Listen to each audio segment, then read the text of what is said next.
Assalamualaikum warahmatullahi wabarakatuh. Kami dari kelompok 2 akan membahas terkait metode pendekatan kuantitatif dalam analisis kebijakan. Sebelumnya kami akan memperkenalkan diri terlebih dahulu. Perkenalkan, nama saya Putri Clara Francisca Jaus Basti. Perkenalkan, saya Putri Miranda ini. Perkenalkan, nama saya Tita Yasa. Perkenalkan, nama saya Bintang Yatra. Saya Putri Alicia. Baiklah, dalam pemaparan presentasi kami kali ini, adapun pokok bahasan yang akan kami bahas ialah yang pertama, analisis kebijakan, yang kedua, pendekatan kuantitatif, yang ketiga, ciri-ciri metode kuantitatif, yang keempat, jenis-jenis metode kuantitatif, dan yang kelima, langkah-langkah pengambilan keputusan. Sebelum kami menjelaskan pemaparan materi dari kelompok kami, di sini saya terlebih dahulu akan menjelaskan latar belakang dari materi kami, yaitu dalam era globalisasi yang semakin kompleks, analisis kebijakan publik menjadi semakin penting. Kebijakan publik merupakan keputusan pejabat yang berdampak langsung pada masyarakat, sehingga diperlukan pendekatan sistematis dan terukur untuk merumuskan dan mengevaluasinya. Metode kuantitatif muncul sebagai salah satu pendekatan efektif dalam riset kebijakan, menggunakan data numerik dan analisis statistik untuk mengidentifikasi hubungan antar variabel, menguji hipotesis, dan menghasilkan rekomendasi berbasis bukti. Meskipun menawarkan banyak keuntungan, implementasinya tetap memiliki tantangan, seperti keterbatasan dalam mengungkapkan makna yang lebih dalam dari data dan kebutuhan memahami konteks sosial. Integrasi pendekatan kuantitatif dan kualitatif dapat menjadi solusi untuk analisis kebijakan yang lebih komprehensif. Dalam pemaparan materi kami kali ini membahas analisis kebijakan publik dengan pendekatan kuantitatif, menjelaskan karakteristik, jenis, dan langkah-langkah pengambilan keputusan agar para pembuat kebijakan dapat lebih efektif dalam meningkatkan kesejahteraan masyarakat. Selanjutnya adalah slide analisis kebijakan. Kebijakan publik adalah ketentuan pejabat publik yang berdampak pada masyarakat dan tindakan yang dilakukan sesuai kewenangannya. Masalah dalam perumusan kebijakan terletak pada aktor, mekanisme, proses, dan substansi.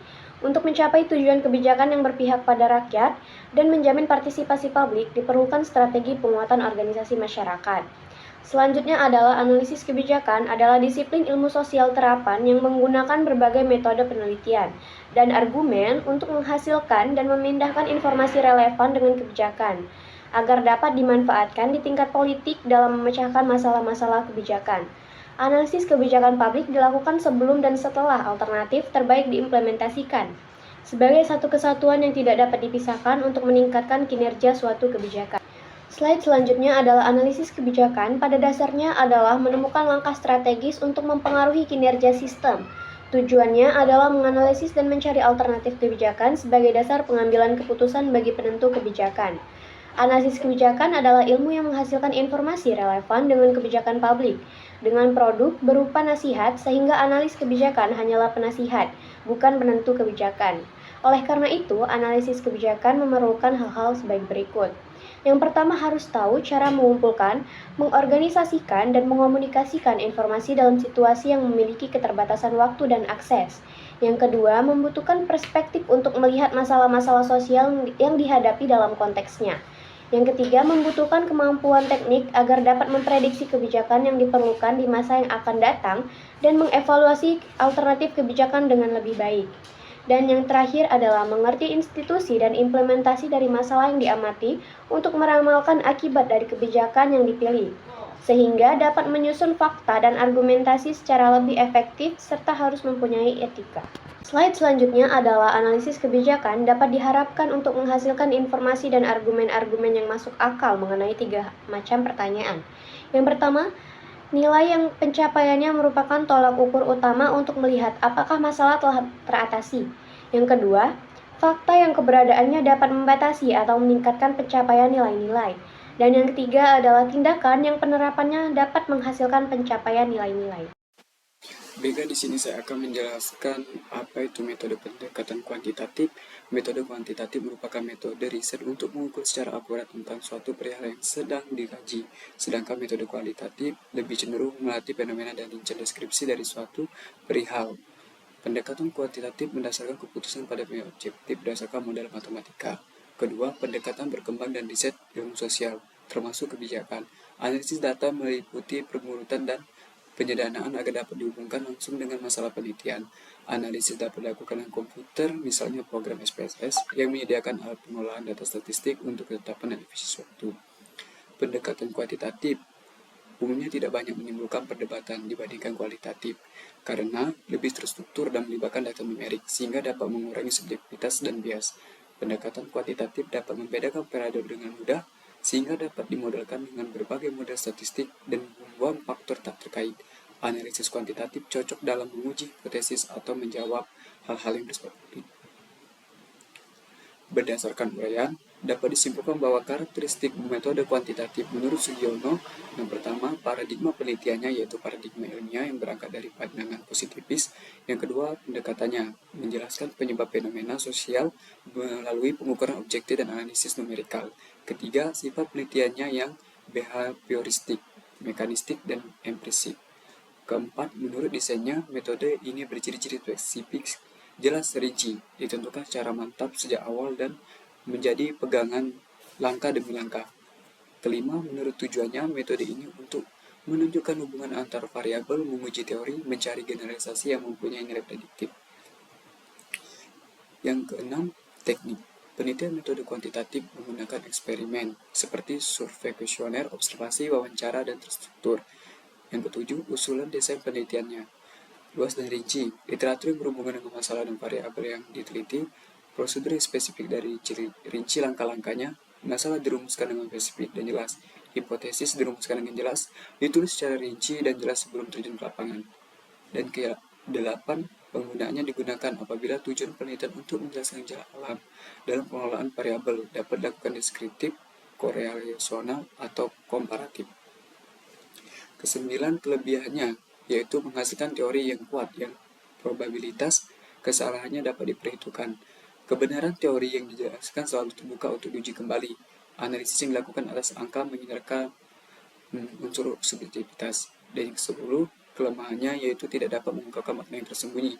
Pengembangan teori lambat, kegunaannya. Baiklah, di sini saya akan membacakan bagian saya, yaitu ciri-ciri metode kuantitatif. Adapun ciri-ciri metode pendekatan kuantitatif sebagai berikut. 1. Variabel yang diukur yaitu penelitian biasanya mengukur 2 atau lebih variabel untuk melihat hubungan atau pengaruh antar variabel tersebut. Misalnya mengukur pengaruh waktu belajar terhadap nilai ujian. Dan kedua, objektivitas yaitu data yang dikumpulkan dalam penelitian kuantitatif bersifat objektif dan tidak dipengaruhi oleh opini pribadi peneliti. Hasil penelitian murni berdasarkan angka dan fakta yang diperoleh selama proses penelitian. Dan yang ketiga, sampel representatif yaitu menggunakan sampel yang mewakili populasi untuk memastikan hasil penelitian dapat digeneralisasikan. Dan yang keempat, penggunaan statistik yaitu menggunakan metode statistik untuk menganalisis data dan menemukan pola atau hubungan.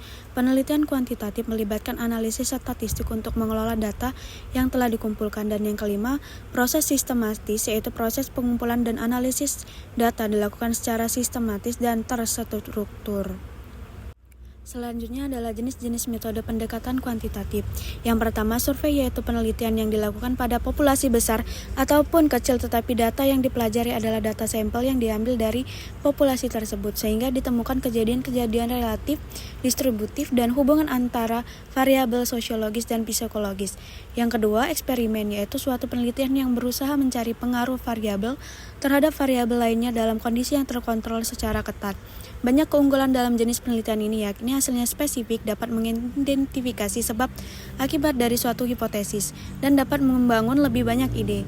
Yang ketiga, korelasi yaitu jenis penelitian untuk mengetahui hubungan dan tingkat hubungan antara dua variabel atau lebih tanpa ada upaya untuk mempengaruhi. Hal tersebut menghindari manipulasi variabel dan hanya mengobservasi hubungan antara variabel.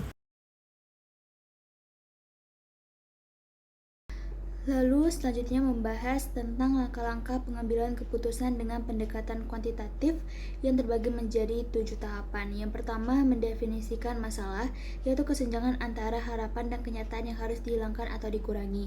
Yang kedua, mengembangkan model yang merepresentasikan situasi nyata dengan mengidentifikasi variabel yang mempengaruhi keputusan. Yang ketiga, mengumpulkan data akurat dari berbagai sumber untuk dianalisis. Yang keempat, membuat solusi praktis dan implementatif dengan memanipulasi model dan data menggunakan metode seperti pemecahan permasalahan, trial and error, atau algoritma khusus. Yang kelima, menguji solusi untuk menjamin akurasi dan kelengkapan model serta data. Yang keenam, menganalisis hasil, termasuk analisis sensitivitas untuk memahami implikasi langkah-langkah yang dilakukan. Dan yang terakhir, mengimplementasikan hasil analisis dengan memantau penerapannya dan meyakinkan manajemen tentang solusi terbaik. Selanjutnya tentang riset kuantitatif. Yang pertama, menguji hipotesis yang mengawali proses penelitian. Yang kedua, konsep berupa variabel-variabel yang unik. Yang ketiga, instrumen dikembangkan secara sistematis dan terstandar sebelum pengumpulan data. Yang keempat, data dalam bentuk angka dari pengukuran dengan presisi tinggi. Yang kelima, teori pada umumnya bersifat kausal dan deduktif. Yang keenam, prosedur riset terstandar dan replikasi perlu dilakukan. Dan yang terakhir, analisis menggunakan statistik, tabel atau diagram, dan dikaitkan dengan hipotesis. Dari hasil pembahasan kami, dapat disimpulkan, analisis kebijakan publik dan pendekatan kuantitatif merupakan dua aspek yang saling melengkapi dalam proses pengambilan keputusan yang berbasis data. Kebijakan publik berfungsi sebagai pedoman bagi pejabat publik dalam menciptakan solusi yang berpihak kepada masyarakat. Dalam konteks ini, analisis kebijakan bertujuan untuk menyediakan informasi dan rekomendasi yang dapat membantu pembuat kebijakan dalam menyelesaikan masalah-masalah publik. Pendekatan kuantitatif menekankan pada pengukuran yang objektif dan analisis statistik untuk memahami fenomena sosial. Metode ini membantu menguji hipotesis dan mengidentifikasi hubungan antara variabel dengan cara yang sistematis dan terstruktur. Meskipun memiliki kelebihan dalam menghasilkan data yang dapat digeneralisasikan, pendekatan ini juga memiliki keterbatasan dalam menggali makna yang lebih dalam dari fenomena yang diteliti.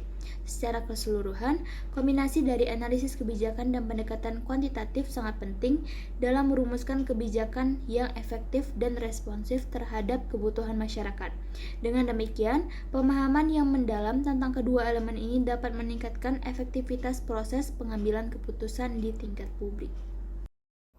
Ini merupakan referensi dari pemaparan kami. Sekian dari kelompok kami ucapkan terima kasih. Wabillahi taufiq wal hidayah. Wassalamualaikum warahmatullahi wabarakatuh.